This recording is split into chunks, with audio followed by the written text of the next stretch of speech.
Greg knees Jack in the groin but gets kicked in the face in return. They grab one another, and Jack pushes Greg into a bouncy castle, then follows him in with his fists up. Greg flips him. Stop it! Arthur's disappeared. Arthur? Arthur? Mom! Arthur's missing! Mr. Jinx is licking his lips as he eyes up Arthur on the grass.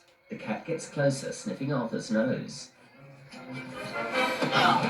Greg and Jack speed headfirst down a bouncy slide. Jack, nothing happened. What'd you say? Jack, nothing happened. I'm telling you the truth. Oh, shit. The cat's got Arthur. Jinxy! Jinxy! Bad cat! Bad cat! Jinxy! Bad cat! As he runs, Jack reaches for his chest. Jinxy!